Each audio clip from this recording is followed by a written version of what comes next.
My name is Fernando Morales. I'm a district representative at State Senator Ben Allen's office, and I make $43,000. Do I feel financially secure? I don't. I don't know that I could say that I am financially secure right now. However, I still don't know if I'm ready to trade some of the experiences that I have, that I choose to spend that money that if I saved would actually make me financially secure at this time, just because I hadn't had those options before. As I've started to make a little bit more money, I realized I started to love my city a lot more because I got to explore. And I think that at this point, being 27, the smart thing is to start planning for that future.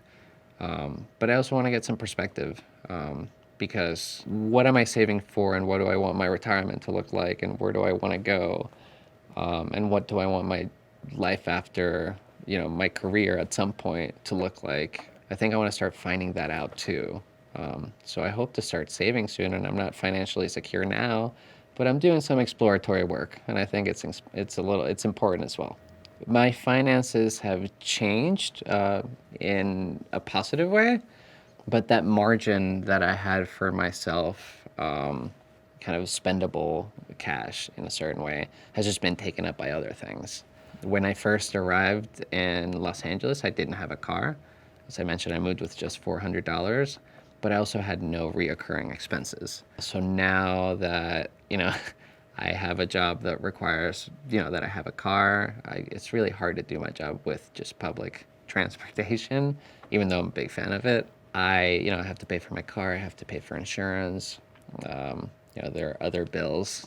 I maybe need my internet to be a little bit faster, things like that. Things just start piling on. So I'd say I have about the same amount of money at the end of the month as I did when I first started working. My student loans are a whole ordeal. So currently I have about $33,000 in student loans. I haven't always been the best with my student loans. After you graduate, you usually have a period of about 6 months to a year in which you're not required to make payments.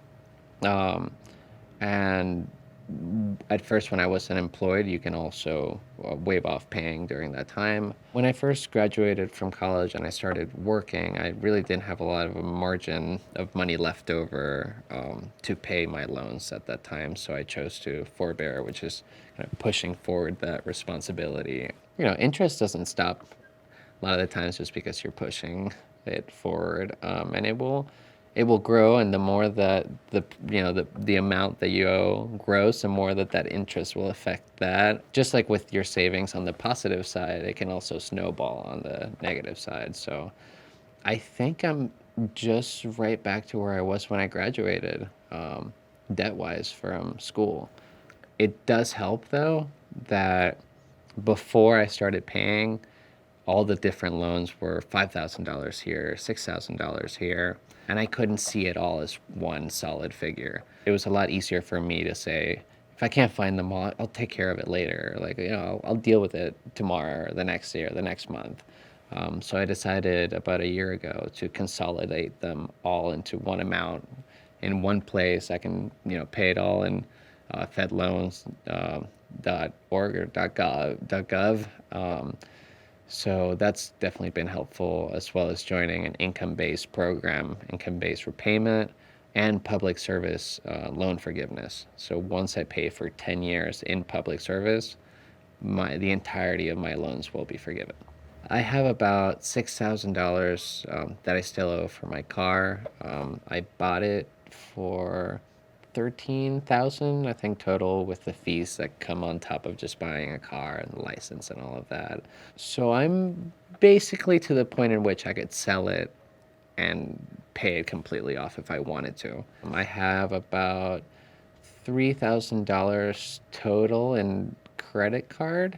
With my credit card expenditures, they mostly come from travel. I want to make sure that once a year, if not more, I take some time to see a different part of the world now that I can. It's a lot of what I was mentioning earlier about figuring out where I want to go, or what I want my retirement, or down the line to look like. So what I do is, if I have a 0% credit card, is I'll pay for my trip on that, and then throughout the year before it leaves at 0%, which is an introductory rate. I try to pay it all. And then hopefully keep it at zero. Sometimes life happens, like when your car breaks down, but I try to keep it at zero after that. So the housing market in Los Angeles, to me, it's so bad that my ex-girlfriend and I have been living together for a year after we broke up, uh, because I mean, it's just such a great deal. It's just such a great deal. I mean, we have good communication. You know, things are good, but that's usually not the situation that a lot of people think whenever you think about your ex-girlfriend. You don't think roommate as well. So I think that sheds a little light as to how tough the housing situation is out there. Annually, my income is roughly $43,000. If you divide that by 12, you get my monthly theoretical income, and that's $3,330. From there, my taxes are taken out, and that is $800 roughly. But I'm happy to pay them because I understand that's where my salary comes from as well. Every month, I get in my bank about $2,700, and then I start taking out for rent, which is $675. My utilities, so gas and water, $75. My TV and internet, just internet, $40. My cell phone is actually still under my mom's family plan, so I'm very happy to not have to pay that. My car is $200 to pay the loan that I took out, plus $120 to insure it, $150 for gas just from driving around. And then I have reoccurring payments from applications such as Spotify or Apple storage on my phone. That's $25.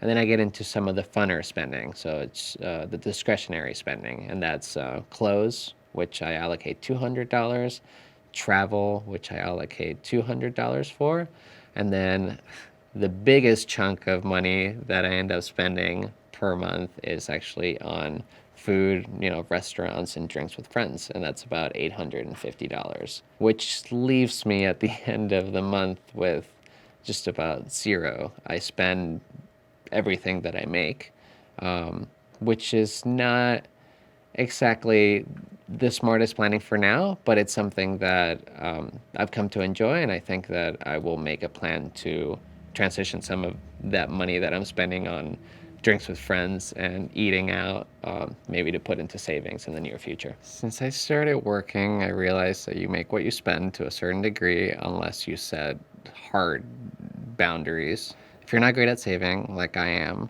and you're committed to it, and you don't want to spend that currently, like you're really set on doing that. It could be the right thing for you, or it could be not. It could not be the right thing for you. Right now, I'd rather travel than save some of that, but you have to make sure that you set yourself for success by enrolling in one of those programs that takes out the money from your account automatically whenever it's deposited it, and it goes directly to savings. And then that way, when you get to the end of the month, you're gonna think you're at zero, and you're not even gonna think about it at one point. Or you might be able to do that yourself, but I found out that I'm not very good at doing that. So at some point, when I'm really set on doing that and really saving and making that plan to whether to invest or just keep it in savings, I will start doing that as well.